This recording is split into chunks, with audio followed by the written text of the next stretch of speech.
আসসালামু আলাইকুম এভরিওয়ান। আজকে এক বাটি ময়দা ও চিনি দিয়ে বিহারের বিখ্যাত মিষ্টি খাজার একটি রেসিপি দেখাবো, যেটা খেতে অসম্ভব মজার। ঘরে থাকা অল্প কয়েকটি উপকরণ দিয়ে আপনারা সহজেই এই খাজার রেসিপিটি তৈরি করতে পারবেন। আজকে একদম সহজ উপায়ে এই খাজার রেসিপিটি দেখাবো। আশা করি সকলের ভালো লাগবে। আর বেশি কথা না বলে let's get into the video. প্রথমে একটা বোলে এক বাটি ময়দা নিয়ে নিচ্ছি। কাপে মাপলে অলমোস্ট 2 কাপ ময়দা হবে। এর মধ্যে সামান্য পরিমাণ লবণ নিয়ে নিব। লবণটাকে ময়দার সাথে মিশিয়ে নিব। এর মধ্যে দিয়ে দিব সাদা তেল। এখন ময়দাকে ভালোভাবে ময়ান দিয়ে নিতে হবে।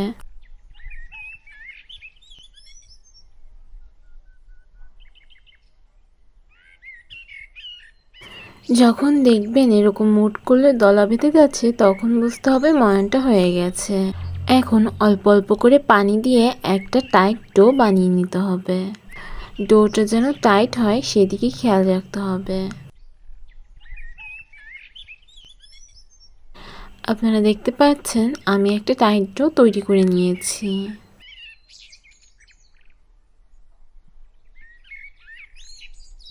এখন এটার গায়ে সামান্য তেল লাগিয়ে 10 মিনিটের জন্য রেস্টে রেখে দিব।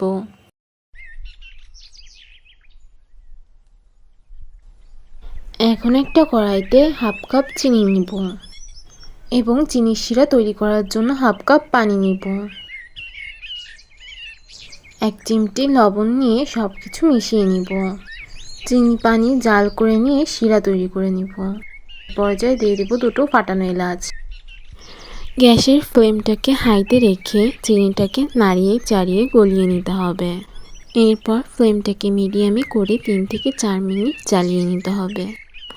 ঘড়ি ধরে আমি শিরাটাকে 4 মিনিট জাল করে নিয়েছি। শিরাটা একটু আঠালো হবে, 1 তার বা 2 তারের কোনো প্রয়োজন নেই, একটু আঠালো হলেই হবে। শিরাটা তৈরি হয়ে গেছে। এখন চুলার আঁচ নিভিয়ে শিরাটাকে এক সাইডে রেখে দিব। এখন 2 চামচ তেল নিয়ে নিয়েছি।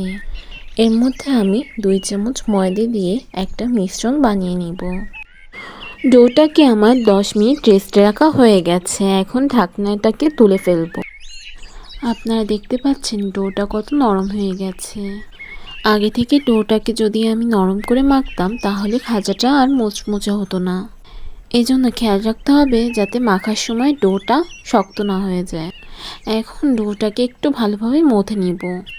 ডোটার ময়ানটা যদি ভালো হয় তাহলে খাজাটাও ভালো হবে। এখন এই ডোটা থেকে আমি লেচি কেটে নেব রুটি বানানোর জন্য। আমি 4টা রুটি বানাবো, এজন্য 4টা লেচি কেটে নিয়েছি। এখন একটাকে রেখে সবগুলো এক সাইডে রেখে দিব। এই লেচিটা দিয়ে একটা রুটি বেলে নিব।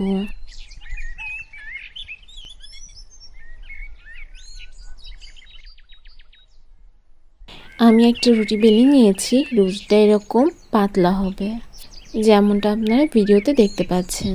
আমি সবগুলো রুটি একইভাবে বেলে নিব। এখন একটা রুটি নিয়ে এটার উপর তেল আর ময়দার মিশ্রণটি দিয়ে সম্পূর্ণ রুটিটার গায়ে ভালোভাবে মাখিয়ে দিব। মাখানো হয়ে গেলে এর উপর আরেকটা রুটি দিয়ে দিব। একটার উপর একটা রুটি দেওয়ার পর এভাবে অ্যাডজাস্ট করে নিতে হবে। একইভাবে আমি 4টা রুটি লেয়ার করে নিব। 4টা রুটি লেয়ারিং করার পর আমি সবার উপরের রুটিটায়ও এভাবে তেলের মিশ্রণটা দিয়ে দিব। রুটিটার গায়ে আগের মতো তেলটাকে মাখিয়ে নিব। এখন একটু খেয়াল করে দেখতে হবে। আমি রুটিটার এক সাইড এভাবে অর্ধেক করে ভাঁজ করে নিব। এর উপরও ময়দা আর তেলের মিশ্রণটি দিয়ে মাখিয়ে নিব। এই ভাঁজগুলো একটু খেয়াল করে দেখবেন, দেখলেই আপনারা সহজে বুঝতে পারবেন। আমি আরেক সাইড ওইটার উপর এভাবে ভাঁজ দিয়ে নিব। এটার উপরও ময়দা আর তেলের মিশ্রণটি দিয়ে দিব। এরপর অন্য দিক দিয়েও এভাবে মাঝখান দিয়ে ভাঁজ করে নিব। এটার উপরেও তেল আর ময়দার মিশ্রণটি দিয়ে দিব। এখন এটাকে মাখিয়ে শেষ ভাঁজটিও দিয়ে নিব। এখন এটাকে বেলে একটা রুটি করে নিতে হবে। এইটা বেলার সময় খুব সাবধানে আলতোভাবে বেলতে হবে, না হলে ভাঁজগুলো মিলিয়ে যেতে পারে। খাজার ভাঁজ থাকলেই এটা মুচমুচে এবং রসালো হবে, এই জন্য এই পর্যায়ে সাবধানে বেলে নিতে হবে। আপনারা দেখতে পাচ্ছেন আমি রুটিটাকে বেলে নিয়েছি। রুটিটার পুরুত্ব আমি এরকম রেখেছি। এখন এই রুটিটার চারদিক দিয়ে অসমান অংশগুলো ছুরি দিয়ে কেটে নিব, যাতে খাজাগুলো দেখতে সুন্দর হয়। এই সাইডের অংশগুলোকেও ভেজে খাজা তৈরি করে নেবেন।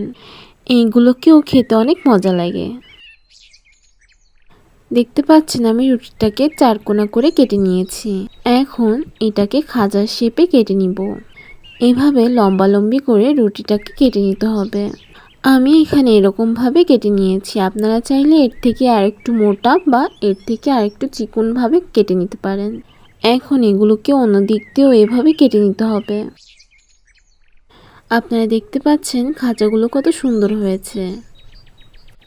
এই খাজাগুলোকে এখন ভেজে নিতে হবে।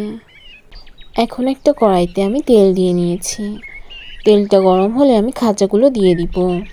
এই খাজাগুলোকে আমি ভালোভাবে ভেজে নিব।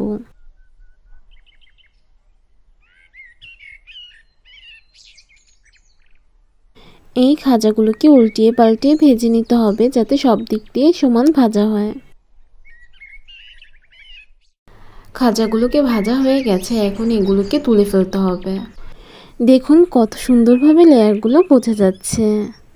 খাজাগুলোকে এরকম বাদামি করে ভেজে নিতে হবে, এর ফলে খাজাটা অনেক মুচমুচে হবে। একইভাবে আমি সবগুলো খাজা ভেজে নিব। এখন এই খাজাগুলোকে চিনির শিরায় দিতে হবে। এই গরম গরম খাজাগুলোকে উষ্ণ গরম চিনির শিরায় দিতে হবে। এখন এই খাজাগুলোকে চিনির শিরায় 4-5 সেকেন্ডের মতো কোট করে নিতে হবে। বেশিক্ষণ রাখা যাবে না, বেশিক্ষণ রাখলে খাজাগুলো নরম হয়ে যাবে, তখন আর খেতে মুচমুচে লাগবে না। গরম খাজাগুলো উষ্ণ গরম চিনির শিরায় দেওয়ার ফলে খাজাগুলো অনেক রসালো হবে। একইভাবে সবগুলো খাজা আমি চিনির শিরায় কোট করে নিয়েছি। আপনারা বাসায় জাস্ট একবার খাজাটি তৈরি করে খেয়ে দেখুন, আশা করি সকলের ভালো লাগবে। দেখুন কত সুন্দর হয়েছে খাজাগুলো, আর লেয়ারগুলো কত সুন্দরভাবে বোঝা যাচ্ছে। এই খাজাটা অনেক মুচমুচে এবং রসালো, যা আপনারা না খেলে বুঝতে পারবেন না। আপনাদের মধ্যে যদি কেউ এই রেসিপিটা বাসায় তৈরি করে খেয়ে থাকেন, তাহলে কমেন্টে আমাকে জানাবেন কেমন লাগলো। রেসিপিটা ভালো লাগলে একটা লাইক করে দিয়ে যাবেন। এরকম আরও মজার মজার রেসিপি পেতে চ্যানেলটাকে সাবস্ক্রাইব করে দিয়ে যাবেন।